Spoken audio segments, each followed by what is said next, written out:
Here we Hello, are.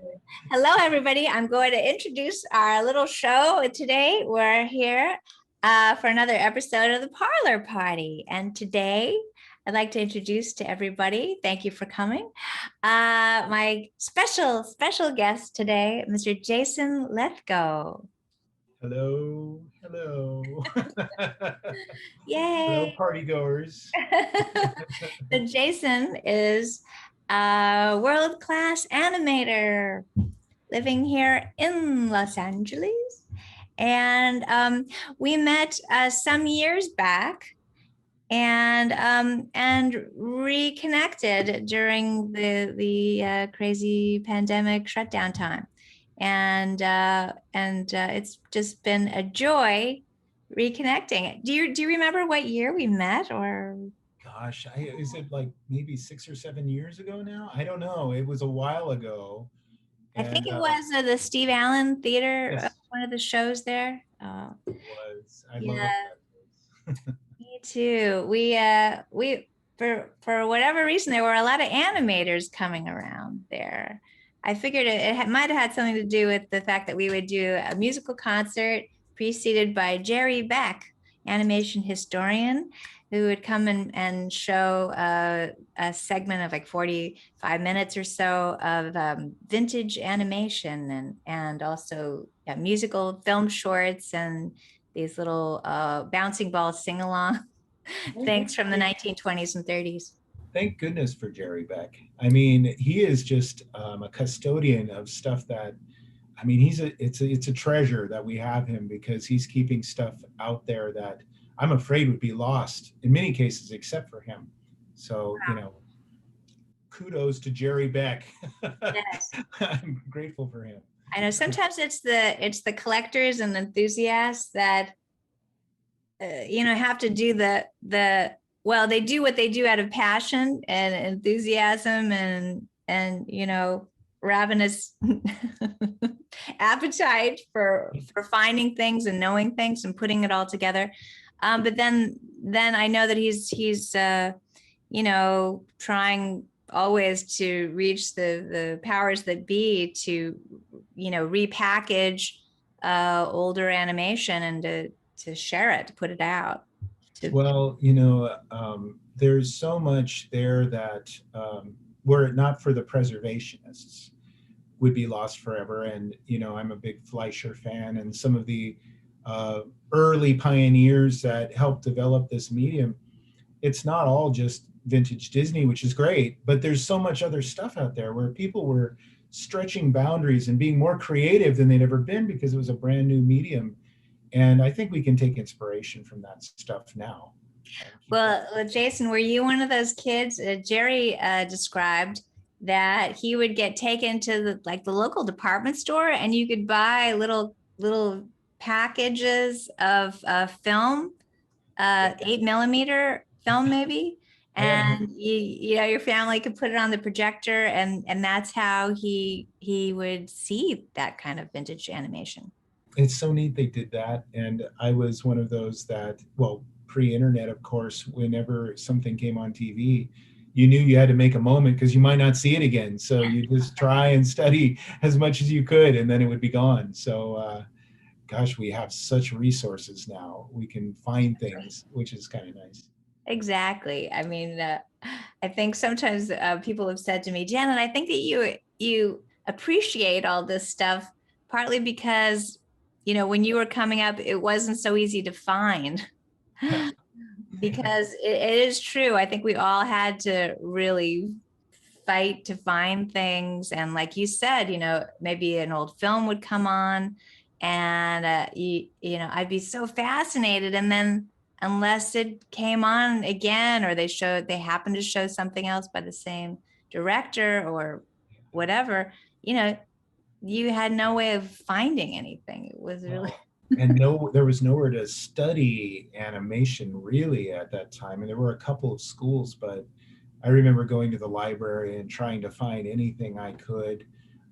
There were a few books you could find here and there, but it wasn't like today where you can find lessons anywhere. So I really came about getting into the business the hardest way possible, pretty much. In fact, and the fact I'm even in it is almost an accident, which is a weird story, but I ended up getting in and learned a lot from the people that were still around that had been through those early years. And boy, I'm so thankful for those Yeah, guys. I'm really you mentioned something like that now, and I want to hear the tale actually. So so for instance, you started in animation when? Like what's how would you summarize your It was the 80s. early years? It was the 80s. Go back. It was the 80s. I was, I was a kid who was, I loved it, but I didn't know how to become a part of it.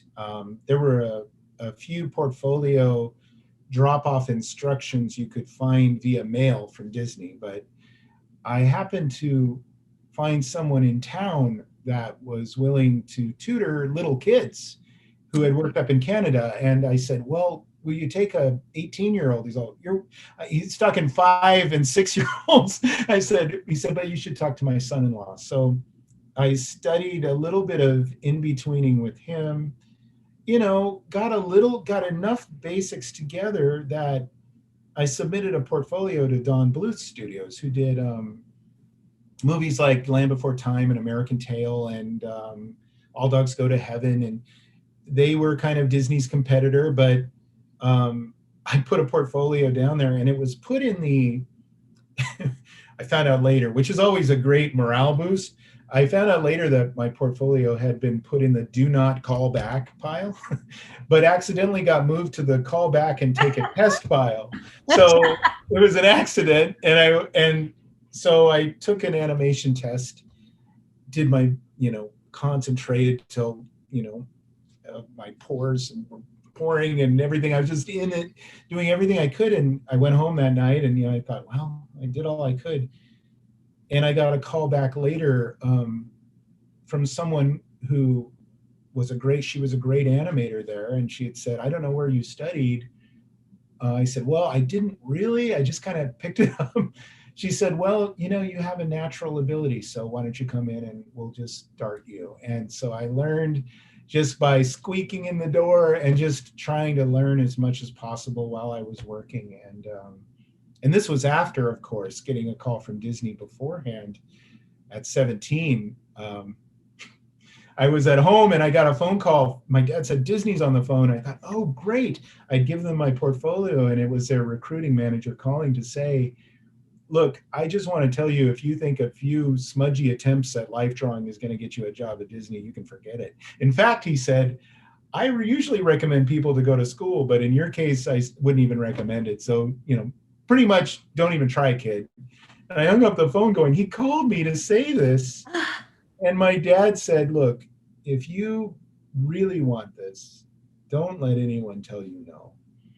And it was hard to, you had to pick yourself up, but I just went, okay, then I'm not going to give up. So I'm one of those, if I can do it, anyone can do it stories that I go, I just wanted to badly enough that I stuck it out and eventually ended up working at Disney with that guy. And it was hard not to want to point it out, go, hey, I'm here. But I did I ran into him in the hall and I said, yeah, I ended up here. He's, oh, good for you. So yeah, it was a long, windy road, but it's been 30 some odd years later. And so I'm curious, when you called him on that, did he have anything to say? Did he say, oh, no, sorry, kid? no, I think it was, well, first of all, he probably forgot all about it. Maybe he called me because he was just having a bad day. I don't know. But at that time, totally, I mean, Disney is so much more sensitive and aware and kind in their dealings these days, but it was old school back then. And so I think it was kind of a place that was so small, you really had to earn your place in. There were just a few people there. Now it's huge. I mean, there's so many great artists at Disney, but that was my story anyway. And so I felt good that I had kind of just not taken no for an answer and was determined and got to work on some great films. So you were already in at 2 studios before the age of 20? Yeah, I guess I was 18, 19. No, let's see. It was 2007. What was the first 2008. studio that you said? I wasn't familiar with Well, that. the studio I worked at first was Don Bluth's studio, who was primarily in Ireland. He had been an animator at Disney for many years and left to start his own studio and worked with Steven Spielberg. It was from there I went to Disney and I worked on Tummy Trouble with Roger Rabbit as an in-betweener, and then went on to work on The Little Mermaid as an in-betweener. Really learning animation from some really talented artists. Just stayed there a long time, just learning, and then learning to animate when I went to Warner Brothers and started animating Bugs Bunny and stuff for a while, and then worked on some other features and still doing it, and I still love it. I that never went away. I fell in love with it right away, and it's given me back so much in terms of artistic fulfillment and even writing. I learned story working in the story department and started writing books. So animation has kind of been my school and my job and so much a part of my life. Oh, that's great. Well, Great. I know that when we first met, we talked about maybe collaborating somehow, sometime. And I was so happy to reconnect this last year. And we made a little deal. And so one part of it was that you were offered to make an animation for a song, like a little make a little animated song video, and we're going to premiere that today. I'm going to keep the suspense.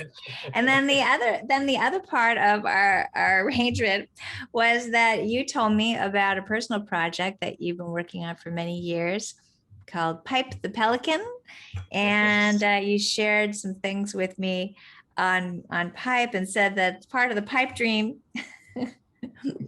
is as a theme song, and could I work on a possibly a theme song for pipe? And so we had a lot of fun, and we it And happened. that song turned out so good. I can't believe how good that song is. I've played it for so many people, and they just go, "That's perfect." I said, "I know. That's what I said. I don't know anyone else that could have done such a perfect job with it." Thank you so Oh, much. well, we'll see where how that ends up. But I have some visuals and everything of your work, and I thought that we could share them and look at them together, and they might be touchstones for sharing about your ideas and fun things like that. Does that sound all right? Oh yeah, sure. It Okay. sounds good. All right, here goes. The first items that I have up here are your am I calling them right? Your Uncle Mummy cartoons? Yes, Uncle Mummy. Yeah, I just liked the way that sounded. It's just a funny. So Uncle Mummy just became this place to do. I was thinking a lot about those old cartoons like the Groovy Ghoulies and 70s stuff I got when I was a kid and missed it. So I just thought, how fun to just do little fun animations with my iPad and make some monster little cartoons. Well, I love this guy. This is Frankenstein getting his morning charge with his cup of Joe, right? That's his jolt of caffeine. All right, here goes.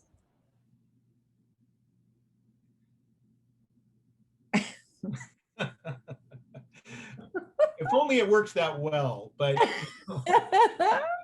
That's great. It's really fun. I love these. So these are all things that you're doing as little tiny yes. studies, little shorts, little self-contained animated moments. And are you thinking about putting any sound to them or anything at any point, or? I think initially it was thinking a little bit like a comic strip artist and seeing, okay, yes, you can do big fluid animation when you need to, but how can you do limited animation well with a gag and make it a little more like a comic strip? So these were all just sort of gag driven monster moments that I thought, well, let's not turn this into a big feature I'll never complete. Let's just see these little things I could do Right. that are little bites, little nuggets that are Right. kind of fun to me. So I just start. Exactly. All right. Well, here's another. Does this one have a title?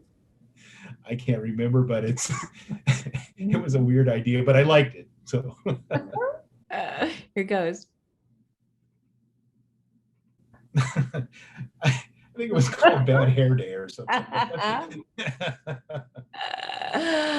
That's great. Your drawing style is just sensational. These are timeless, I'd say. I mean, they have a style to them, a sort of a mid-century style. And I can't place it. I knew I grew up with cartoons that sort of had this feeling. They're so loose, very graphic, and just hand drawn. Anything, it's just a joy. Thank you. Yeah, mid-century is a huge influence on my work. So, anything you want to say about this before Well, we set it in all I motion? would say is that every time you go to lunch, you pay for it, and I guess this guy had a price on it that he wasn't expecting. All right, here it goes.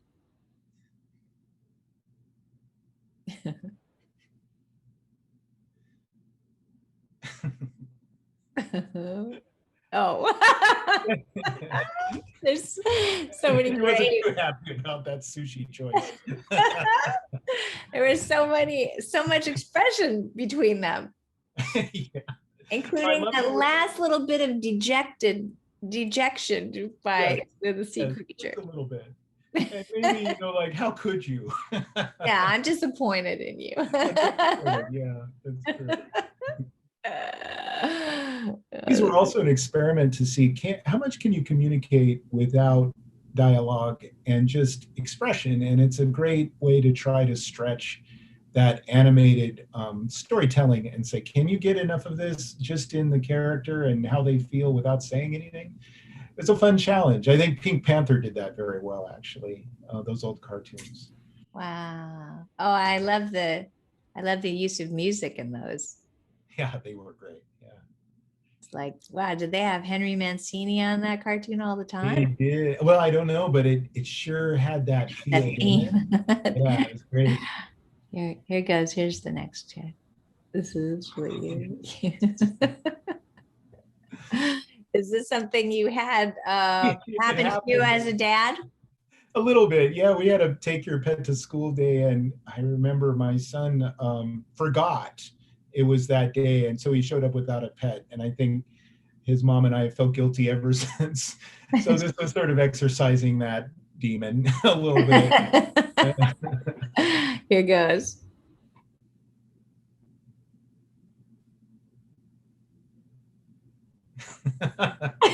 Thanks, Dad.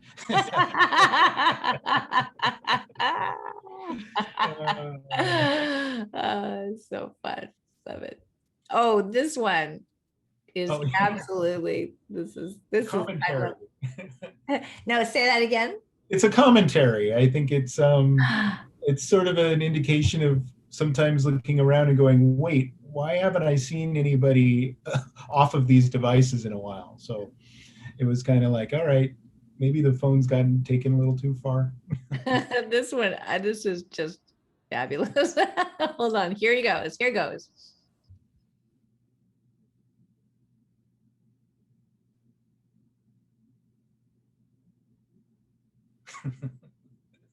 No interest. The screen is so much better. Wow, that is so timely. Yeah, I think so. It's pretty hard to get your kids' attention these days. Oh my goodness. So are your kids really into animation? My daughter, my youngest, is the one that she's really started as she became 16, 17, 18. She's fallen in love with it too. And I didn't know if any of my kids would really love it that much, but she's got the bug. So yeah, she's got a talent too. I think she's going to do really well. Wow. My son's thinking about maybe being an editor. So he's kind of going down more the live action or animation route, but they love film, Mhm. sure. Wow. Well, there's nothing like getting it firsthand from your dad. Yeah. Yeah, it's really great. Here goes now. Boop.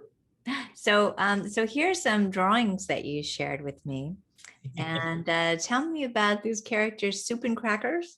Soup and crackers. Well, I was, you know, it might have been around the time that I went to your concerts, actually. I was starting to really think about the 1920s again and how free they were with their storytelling and ideas and how out of the box they were.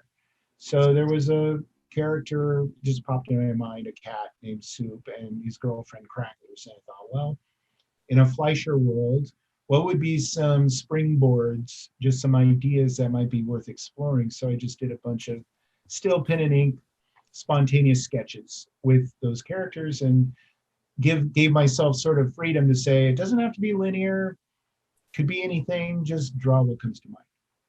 So I did a few changes.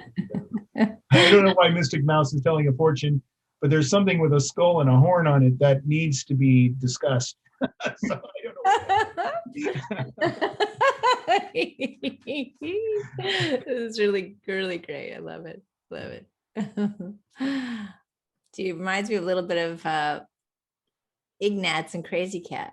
Yes, good analogy. Yeah, I love those. Those were great. Oh. Those two. Yeah. And what's happening here? Well, you know, What is that questioning of well, the they're fictional. Yeah.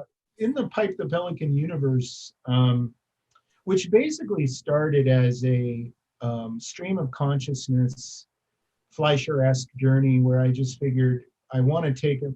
And basically, I have one of the books here. I took these sketchbooks and I just said, well, what if you committed to doing a story without any sense of where it might be going and just trusted that you would know when you got there? So I started doing every page, you know, one at a time, and just one page at a time just started telling a story that started with a baby on a doorstep. And as I was sketching, I didn't know what was going to happen next. I just figured, well, we'll start there. And as time went on, this became an entire storyboard over the course of, I think it's been, gosh, 15 years now, that I filled up all these books with what happens after this pelican finds a baby. Well, at one point, Soup and Crackers in this image had entered into the story, and just explaining where they are right now, Pipe the Pelican has disappeared. And when the family, Crumped, this cartoonist who created Pipe, lands on this island, they are there and they take a look at this one guy and go, I don't know who this guy thinks he is, but maybe he's a monster. And so they're having a discussion about it. And so this is a very surreal journey. So Pipe has been sort of a very personal project for so long, but probably out of everything I've done, the most personal. And my kids have been invested in this story all the time since they've been growing up. And we invented a Pipe the Pelican game to play on the weekends. And it was full of imagination and possibilities. So this is just one little glimpse of those two characters that appeared in those books, and turned out there were other places they could go as well that could include songs. Wow. And so, for instance, so when you'd play these games with the kids, would some of the things that happen within the game end up in the storyboards? Absolutely. They would cross pollinate. So I would share some of what I had been drawing, and then I would come up with a game scenario. I'd say, okay, so Pipe the Pelican is, you know, trying to find this baby, and you're going to help him. And you arrive at these docks, and it's a windy day. There's a boat, one boat that's anchored at these docks, and nothing else. And I just would say, well, what do you do? And I would listen to them come up with what they wanted to do. I'd say, well, you can explore the docks.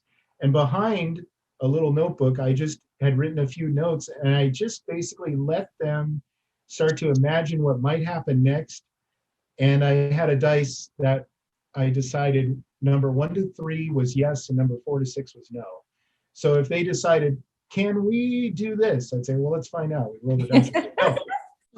And then they would need another creative solution. They'd say, yes.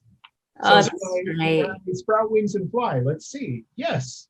And so we did this creative storytelling exercise that the story took on that spontaneous thing. I don't know if you ever did it with a friend where you'd say, once upon a time, there, you just kind of come up with a story. And ultimately, so many of these things influenced the pipe books and back to the story. And it just became this whole big thing. That's great.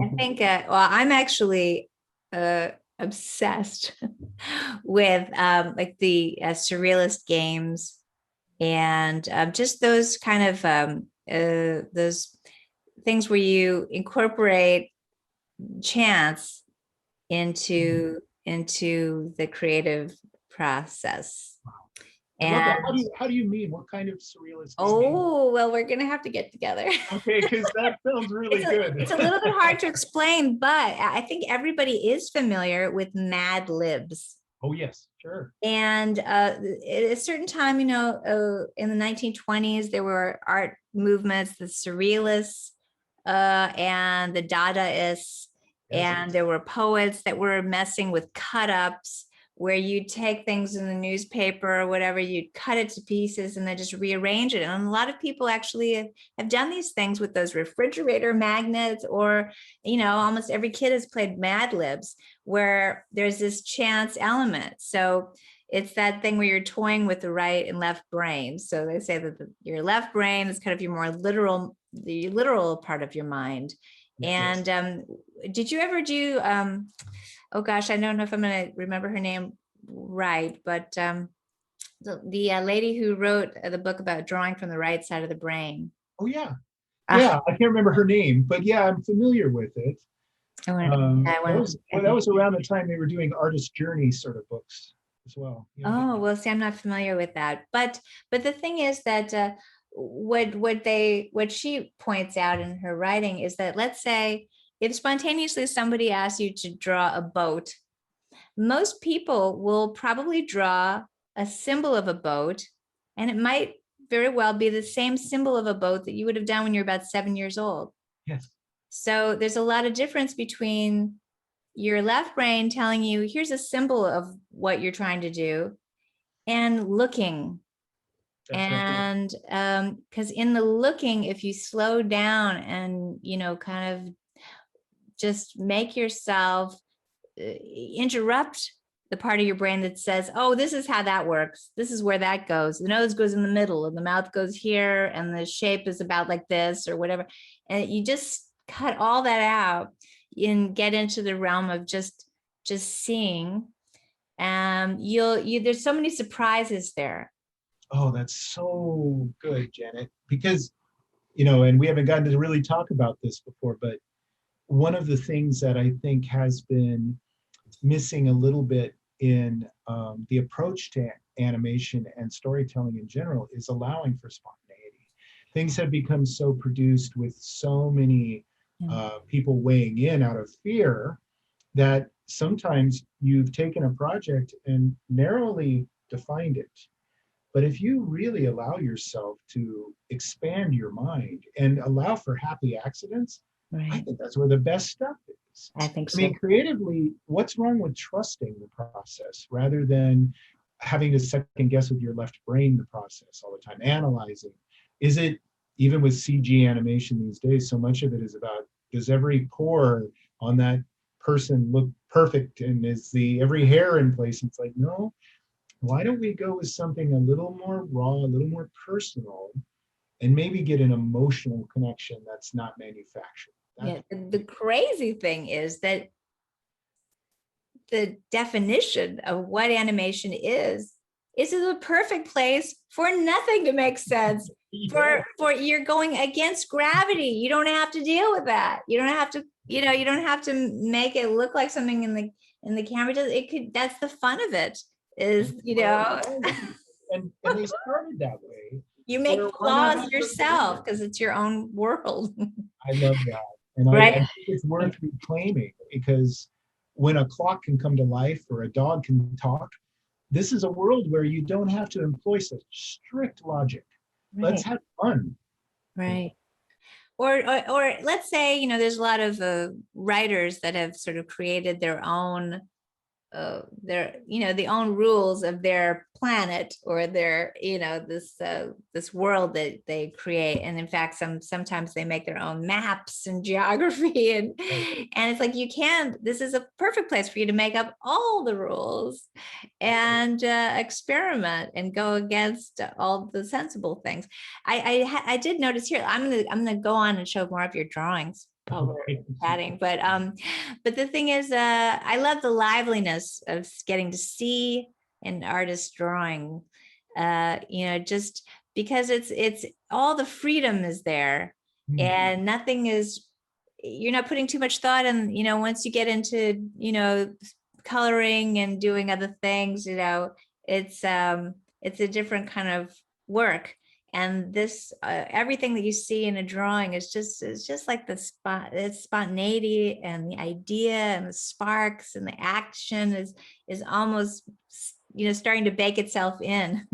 Thank you for noticing that. One thing about these particular sketches that was difficult for me to do as an artist was I didn't do any underdrawing or pencil sketch first to sort of give me a guide. I instead wanted to be okay if the drawing wasn't perfect from time to time, and just say, this is part of an ongoing narrative. Don't stop. Improv. Let it happen. Go to the next one and see what happens. So we rarely give ourselves permission sometimes as artists to not stop and be too careful too soon. So a lot of these are very spontaneous and just went, well, that's what that is. Let's go to the next one, and no erasing. I love that. I don't know if you ever heard of, years ago, I think it was sometime in the 80s, Brian Eno, who's known as a musician artist. And he came up with something called oblique strategies. Huh.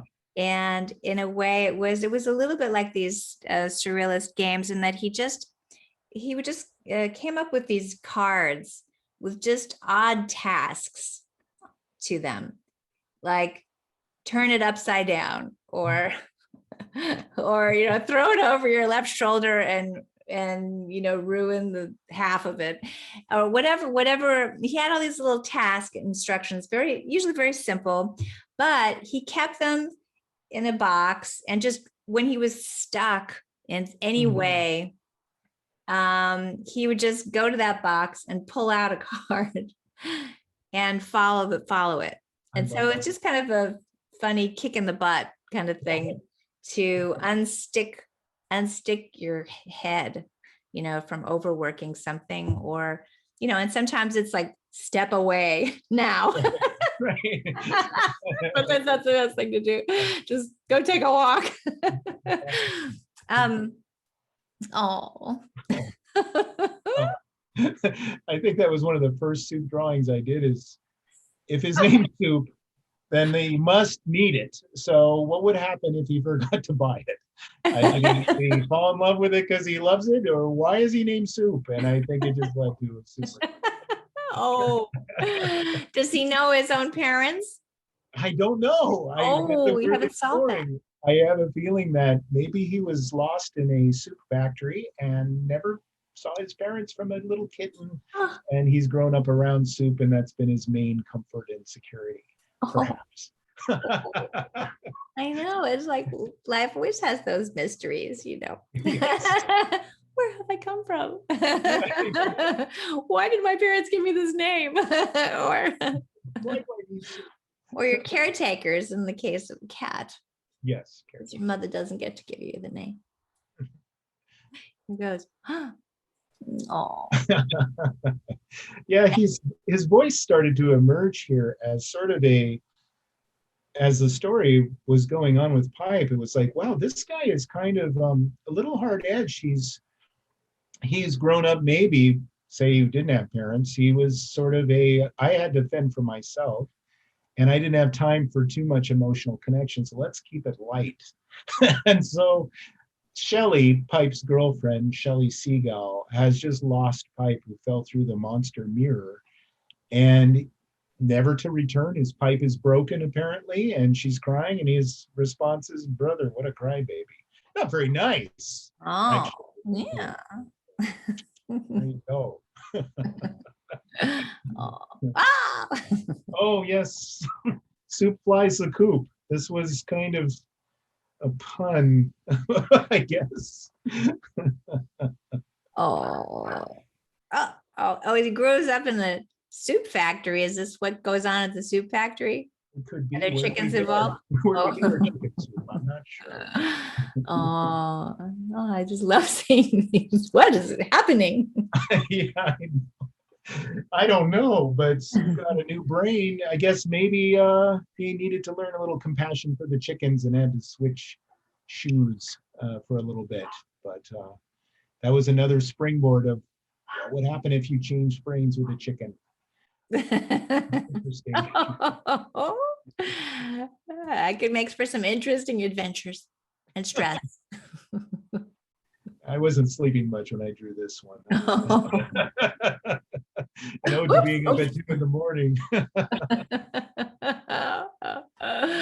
Oh, it's great. Now, do you have some very favorite uh, cartoonists or and like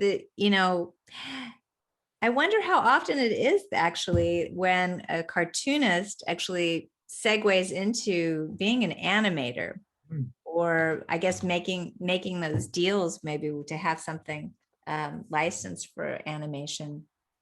Yeah. Like we saw some things with like the Crazy Cat cartoons that like the early ones. We looked at some of those with Jerry Beck. And I don't think that Harriman actually had much to do with the animations, or maybe only a couple of them. Yeah, sometimes they were adapted like Popeye was with the Fleischers. I would say that, those old Popeye comic strips were definitely an influence for me. And I always loved the old Disney stuff and Walt Kelly, Pogo, and some of those. And, they were always so well drawn. But then I started to gravitate a little towards some of the underground stuff. I appreciated, Robert Crumb's draftsmanship and a few others that I looked at and went, these guys are taking from that era and trying to reinterpret some modern thinking with that style. And I found that to be really kind of fascinating. And so, modern cartoons draw a lot from the past. And I think that in my own work, I've drawn from different eras. Sometimes it's the 1950s and sometimes it's the 20s and 30s. So these characters probably have a little more root in the Fleischer stuff, the Betty Boops and I love the way those cartoons just got so unusual and surreal and interesting. And so I think that folks don't realize also that those were not necessarily built just for kids. no. They were things, little shorts that would be shown before feature films. Yes. And Betty Boop was racy. I mean, she was like, wow, this is kind of adult, at the time. And so, not to mention all the hot jazz music and the hot jazz. Yes. Incorporated. That's right. Yeah, that's great. Well, I hope we'll just see if we can influence you in that way. I've got plenty of hot jazz. I like hot jazz. Who doesn't? So I have a couple of little books that you sent to me. And this was published in 2017, I saw. Yeah, it was a long time kind of an ambition. When I was in high school, I built my own version of Pirates of the Caribbean in the garage. I had, I figured a way to make fireflies light up and swamp and painted the walls, and I had this whole Pirates of the Caribbean and loved Adventureland so much that when I, approached Disney with the idea of writing a series based on Adventureland, and they said yes, I couldn't believe it. So I wrote 3 books on that. That was sort of based in sort of that vintage, adventurer, serial, real kind of Forbidden Tombs. Yes. Like the old movies. I love that stuff. So that was a joy to get to write. Oh, that's great. Well, so I guess it's based about this young boy named Andy and his grandfather who they think was disappeared or is kaput. Yes. And he may have encountered some cursed situation or It something. did. That resulted in having a shrunken head. And so a talking shrunken head for your grandfather is startling for this morning, who has some words of wisdom and especially some guidance about how to be more careful. And sends his surrogate, who's his grandson, who's really afraid of everything, his own shadow, to start becoming the adventurer he was and to take some chances. So Oh, it was a fun story to write. that's great. I loved it in the early part of the book. You quote some of the titles of his grandfather's books, like like carnivorous plants I've nearly been eaten by, Yeah, and witch doctors, a prescription for madness. question mark. Right. I was just talking with a lady friend about an art piece that she was missing that was on permanent display at the LA County Museum of Art. And she described it, and I said, "Oh, that's the Michael McMillan.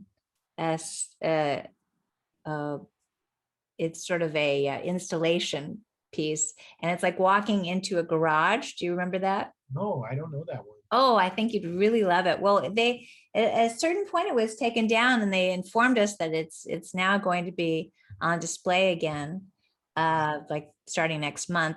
But the reason I bring it up is that it's this art installation. Like it sounds a little bit like your Pirates of the Caribbean in the garage, because there's some sensation, I think, for kids, especially, when you go into an attic or a basement or a garage, it's this sort of unknown world of the leave behinds, boxed detritus of Yes, your family. And there is always a sense that you just might come across some mystery, some absolutely. hidden part of somebody's life, in your family. And so this garage installation is sort of like that. Like you kind of can't help, like, Ooh, whose space was this? What was going on in here?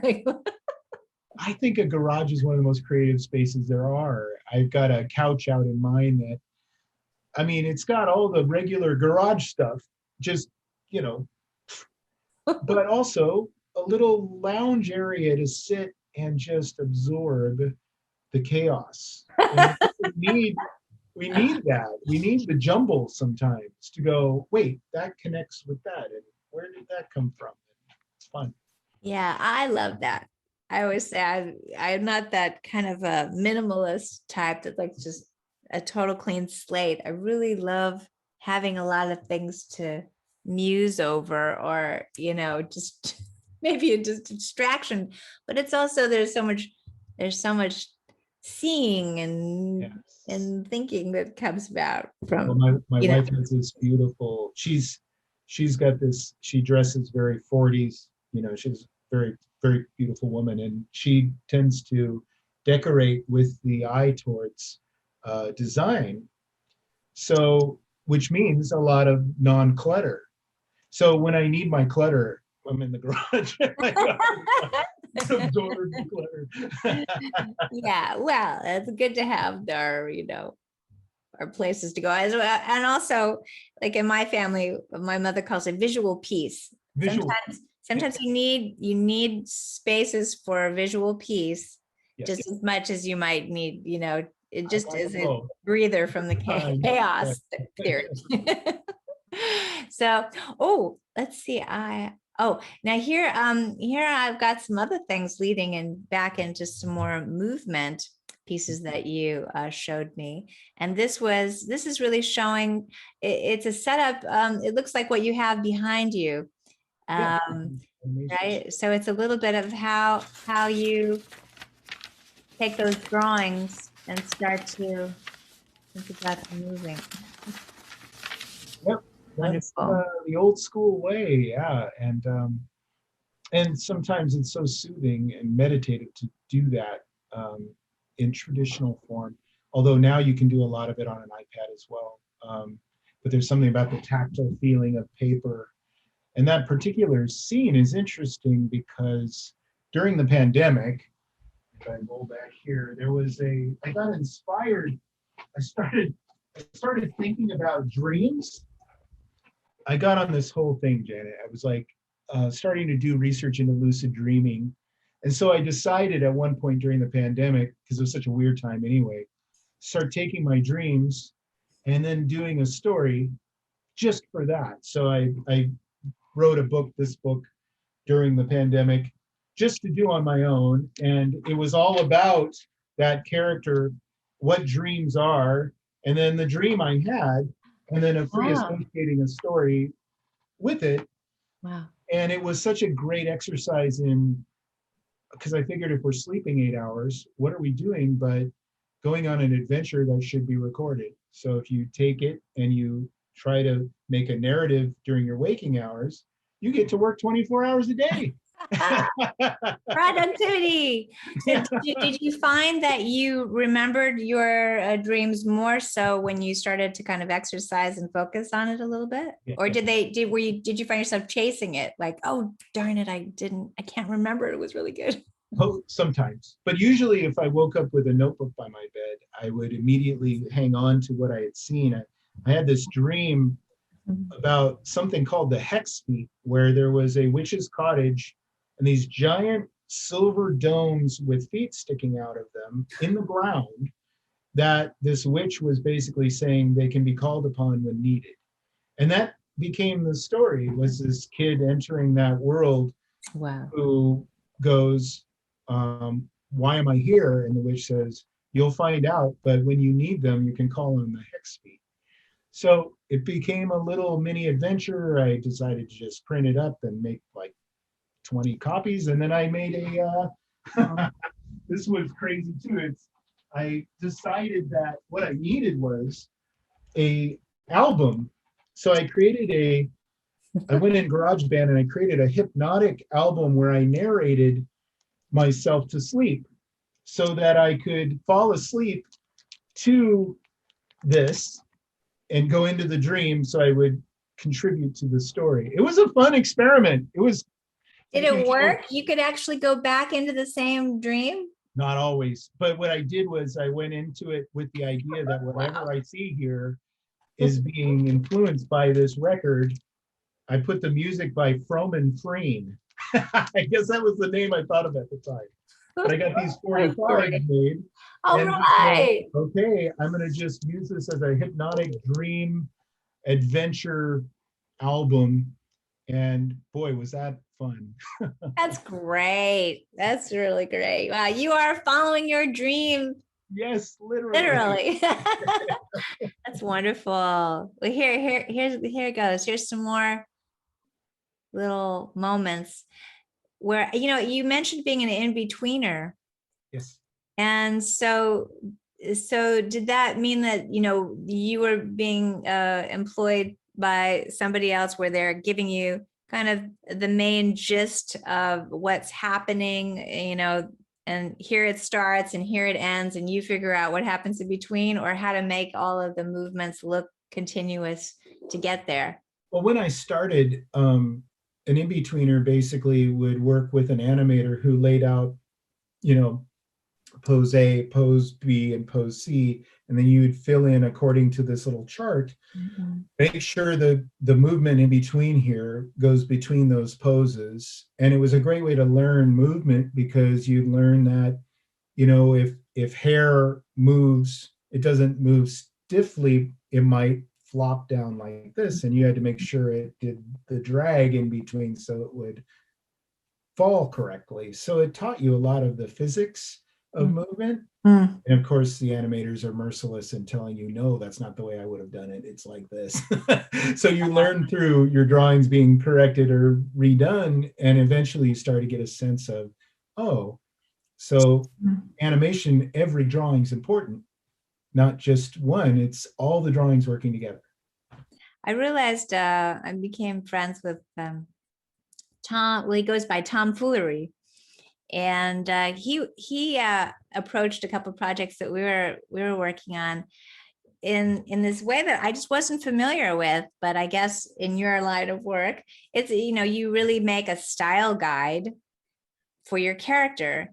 Yes. And I mean, it's like it's like opening up the closet, and here are the shoes that they wear, and here is their various prop items. And it was just so, I was so thought out, I realized, gee, it isn't just draw, draw, draw, Right. It's like, wow, there's so much thought that's put into this character's world, that makes it work. And I love the movement on this. I mean, there's so much expression and choreography, and like you say, physics that you have to employ to get things to, Yeah, to work. it's like juggling. There's so many things going on at once that you're trying to keep track of when you move a character. Wow. But in this case, that particular scene was needed for me because there was a new book that I was about to write that I have here. This is actually the latest thing I've been doing for Disney. It's called The Mouse Watch. Mm-hmm. And I did it under a pseudonym this time, J.J. Gilbert. But I wanted to know the character before I started doing the book. So I thought maybe I need to animate her so I can understand how she would react. Is she quick? Is she slow? Is she curious? How does she move? And then I could better elaborate in the book her personality. Wow. So when you look at animation, I'm sure you're thinking, so there must be so many thoughts on it. I remember Jerry Beck used to do a show at the Steve Allen Theater for a while called Cartoon Dump. Oh, I didn't know about that. See that?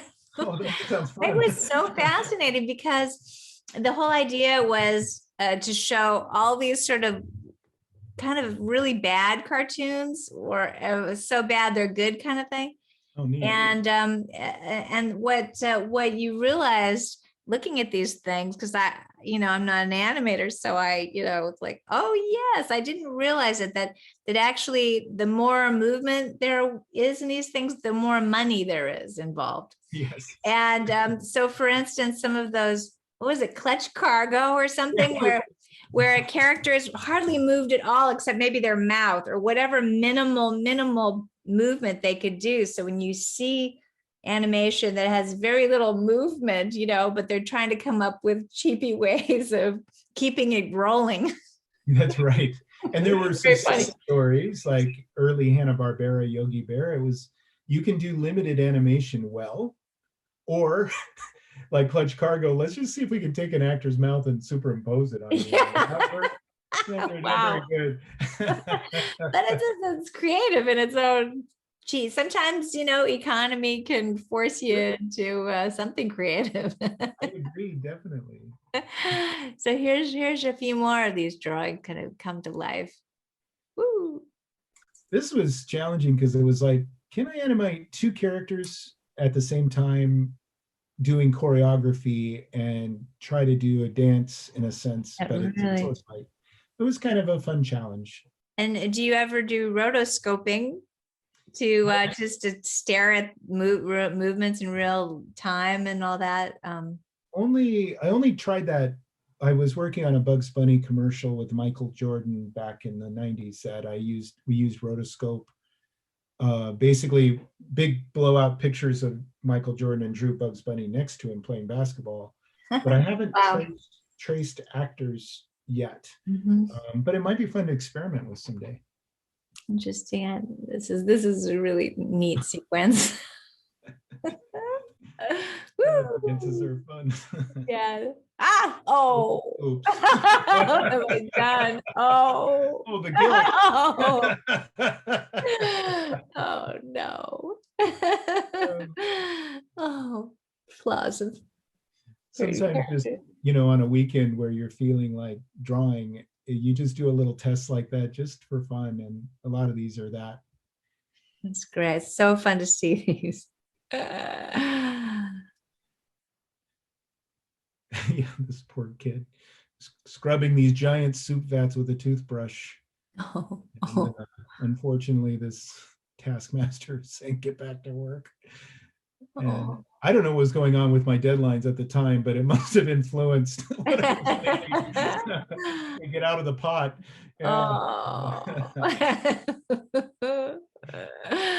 Oh, now did you ever see the 10,000 Fingers of Dr. T? Yes. What a great pull. That's a fun movie.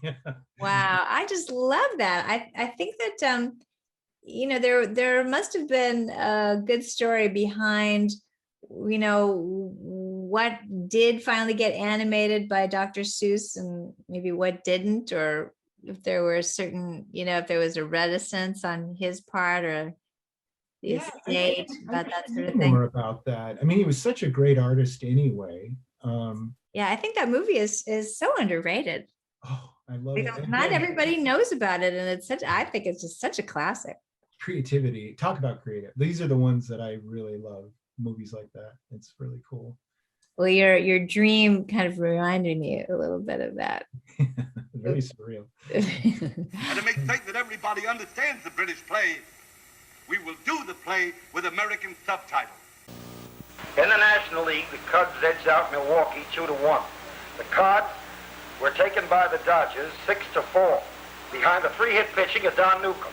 And hey, you pulled out my AC power. You in the brown suit I'm supposed to be on the air. You pulled out my plug. Well, put the damn thing back in. You pulled out my AC. You're back home. Well, damn it, somebody did. Okay, all right. In tennis at Forest Hills, the national tennis doubles got underway. The tennis. so That's that was an actual blooper. I think it was from the 20s where a guy really didn't know he'd been cut off the air on the radio. I just liked it so much. I thought, well, That's great. Like Amazing that he he on did. the air the whole time. There was no blue. He managed to creatively curse. Yeah, It's very colorful with that. Baboon. Yeah. Oh, that's great. That's really fun. That's just a fun idea to think to incorporate found sound footage and work backwards. Say, was this like an early little color version? This was before you went on to do the other black and white sketch version? Yeah, this was when I basically, first of all, I had gotten my first iPad, and we were at that point you could only use like this weird Q-tip to draw with, and so I found a very primitive animation program, and I'm always looking to see how far can I stretch this tool. So I went ahead and went, well, what if I just made a little cartoon? And so this was the very first time I'd ever drawn pipe moving. It's very rough, but it was just a lot of fun. Oh, so great. Here, let's play it.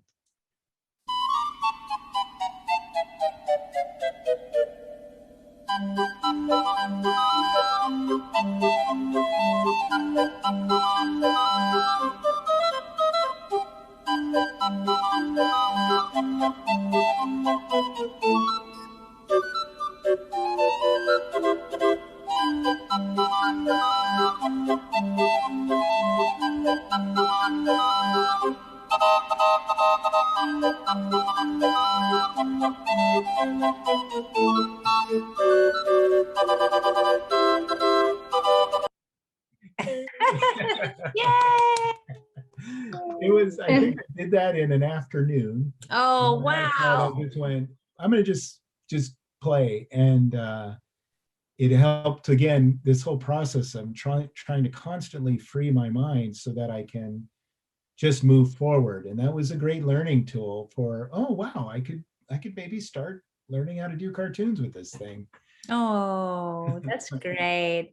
Now, what is that thing? Was it a Fleischer thing where characters seem to bob? The bouncing. Was there a reason? Is there a reason for that? Or is that just a?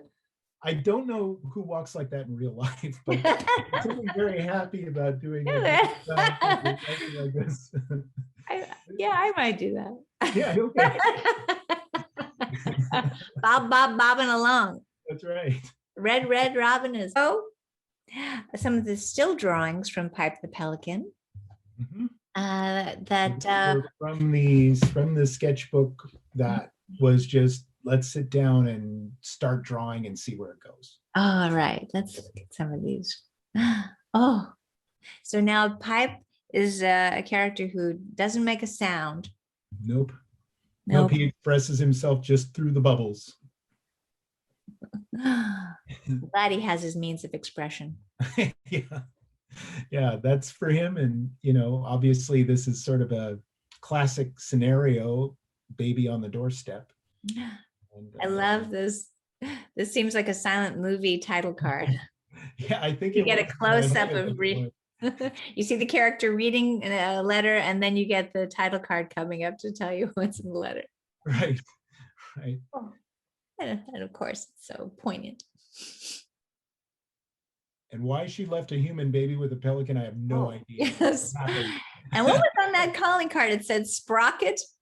Sprocket Lethcoe. I think for some reason, my last name's always been hard to pronounce, and I've occasionally used pseudonyms because Lethcoe always gets messed up. But Sprocket Lethcoe sounded like an old 20s studio that probably burned down somewhere that had a film or two that survived. And so initially I thought, what if Pipe the Pelican was saved from the fire and it was this weird old film that never got made, but there was a storyboard for it. So I love that concept.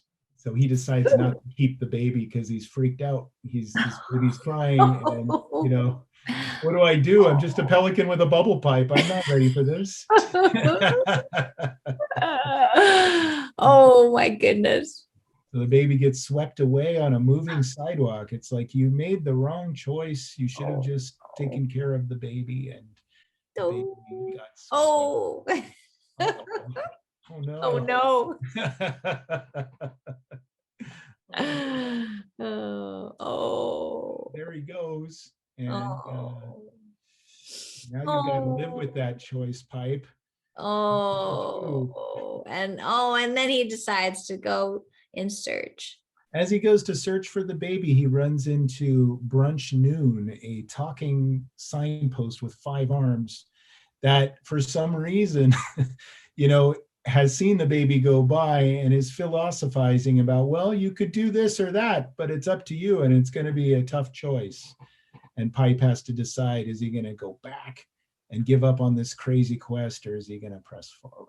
I don't know, would you trust this guy? Really? It looks like trouble. It looks like He trouble. looks like trouble for sure. With a name like Brunch Noon, it's sketchy anyway, because isn't brunch before noon? So that's Oh, great. Yeah, he looks like something out of an old gangster movie, this guy. I always pictured him as probably just really like one of those ratty old circus clowns that creep you out, that you shouldn't really be around, that drinks too much. So now there's a few little parts here in color. Yeah, I was playing around with where does Pipe live, and I thought, well, maybe he has this, when he's not in that little home, there's a little bait shack that he and Shelley like to go to. And so, I was wondering, is everything in color part of a dream or no? Yes. In fact, that's the opposite. The real life is black and white and the dream is in color. So he has a dream that he's with his girlfriend, Shelley, and they find a note in a bottle. And by following that note, someone's in need of help, and they're surprised by who it is, who turns out to be the cartoonist who created him, who says, yes, it's me. I knew you could find me if you looked hard enough, and now I can help you. Oh, that's great. That's Long John Toothpick. His peg leg is very breakable and splinty. No wonder he's so angry. Yeah, exactly. You get tired of falling over too. Oh, all righty. So here goes. Now, one thing I noticed, like, is your book is it out for sale? Like people could. No, I made a few of them and I had them for sale, and then I decided to take them off the market because I've wrestled with this because it's something so personal that I've gone through phases where I wanted to share it, and then I pulled it back, and then I started animating it, and suddenly for me it started coming to life in a shareable form that probably the animation will be done first, and then I'll release a book of the behind the scenes, how it was made. Oh, nice. So.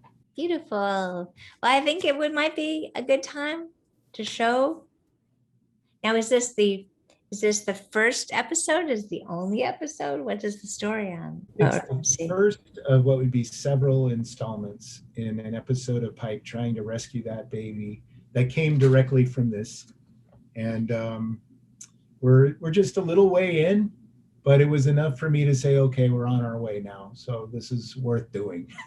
Oh, and in a way, so this has kind of a texture, like it's something that was lost, maybe like a working. Would the original have been something from the silent era, would you say? And was it meant to be in black and white, or this would have been some kind of lost working part?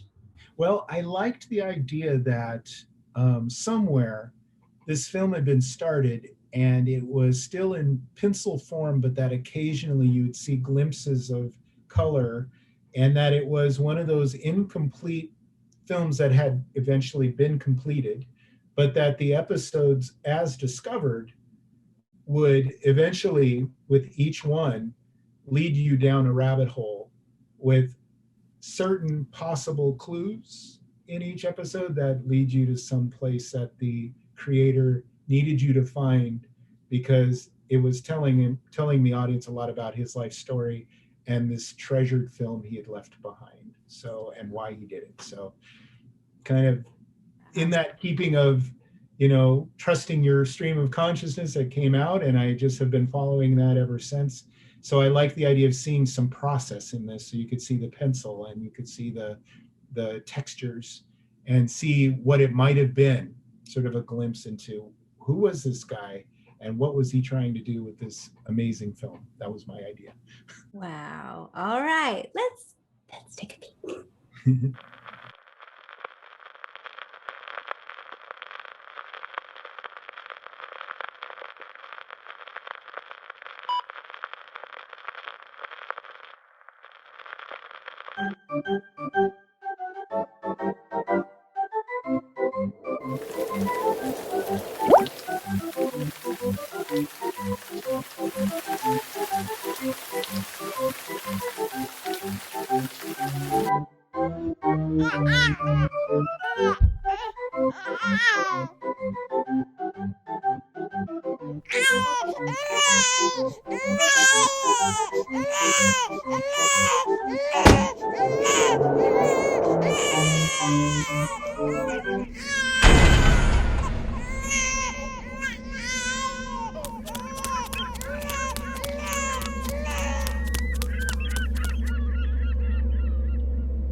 Baby? Sorry, pal. Ain't seen no babies around here. You could try asking the King of Kites, but the sidewalk is very dangerous that way. Or you could go see the ugliest dog in the world. He lives 319 miles the other way. Not an easy choice, bub. I'd go back if I were you.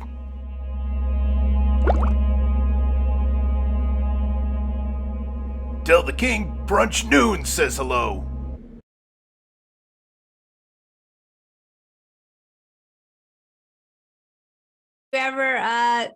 Did you ever try ventriloquism? I did. How did you? Isn't that sad? Yes, no. I was one of those kids. I would put on shows in my class. Good for you. See where it led? No, and boy, those joke books I got from the library were so bad and dry. But I did so I just wanted to give everybody a glimpse of the little sheet music that we made for you. Yay! So good.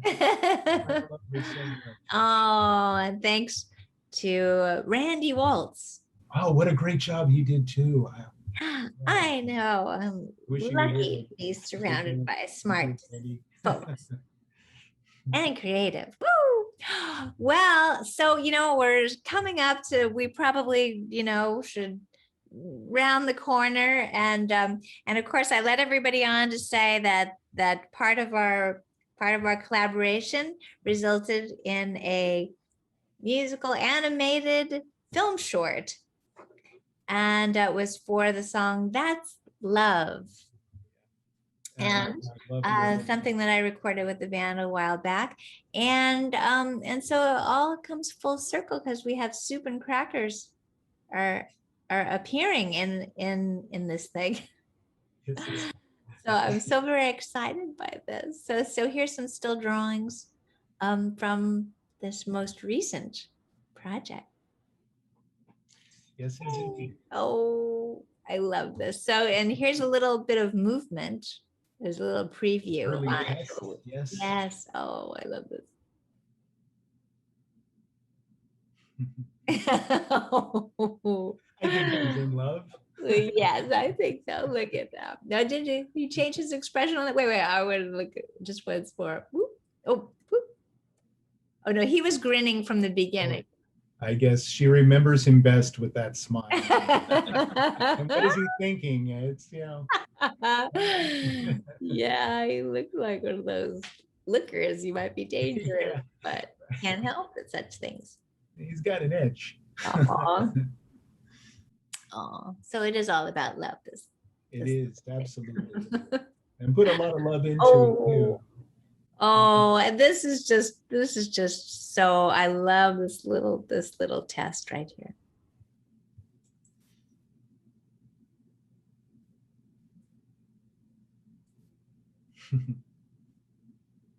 Oh. Good love with the heart. That's great. Take his little halo and crafts it into something.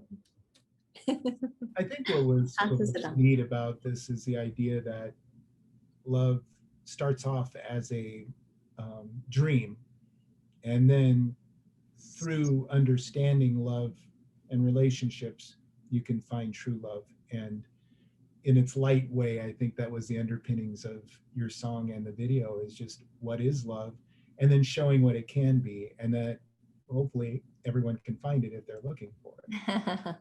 It has a little bit in common with that song Cole Porter wrote about all the animals that don't step on an ant, because he may be in the middle of a love affair right now, like what I'm trying to have with you. So here he goes, because it's a universal subject. Yes, it is. After all.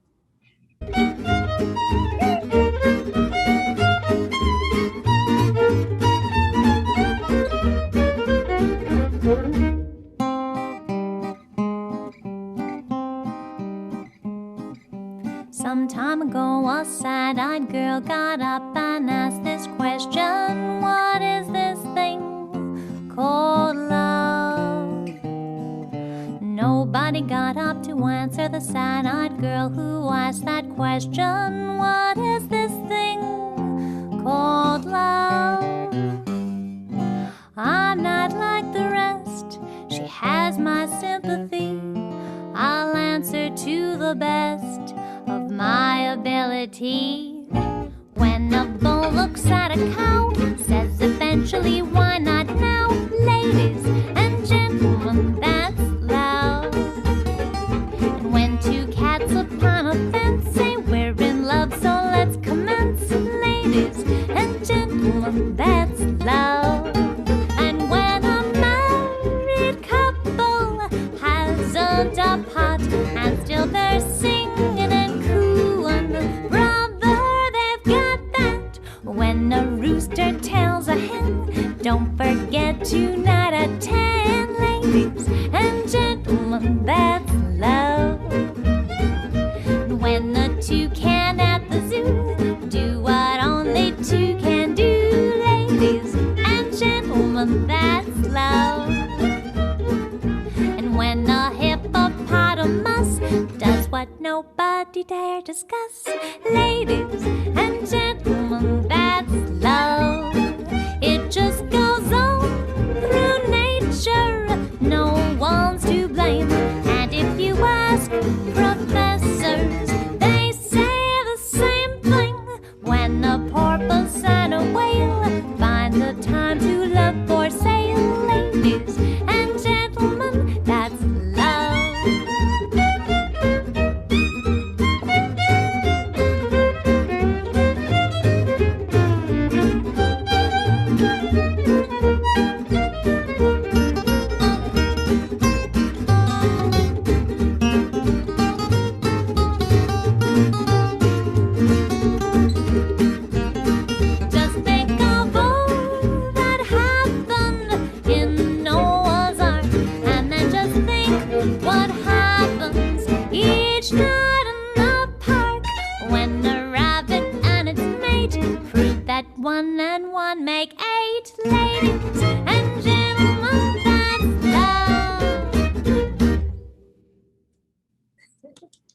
Hey.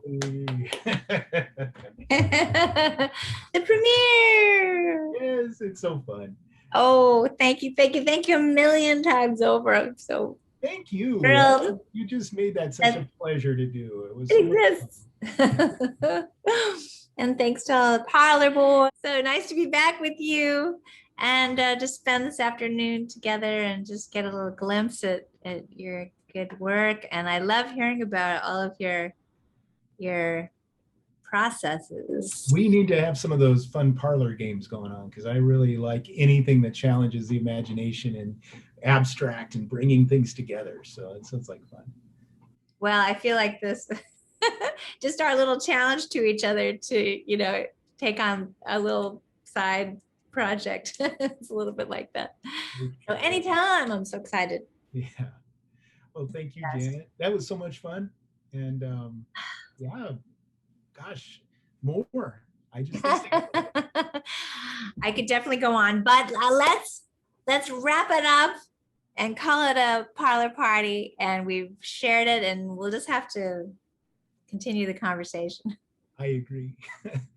Thanks. So much fun. What a joy. Jason Lethcoe.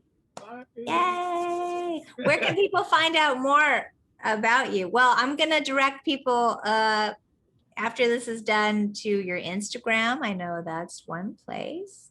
Yeah, I would say Uncle Mummy cartoons. Uncle Mummy's cartoons on Instagram is kind of where my focus has been for sharing. And if you're interested in my books and the Mouse Watch, you can find that stuff on Amazon. And I can be located different places, but I'm usually hidden away in my garage doing stuff.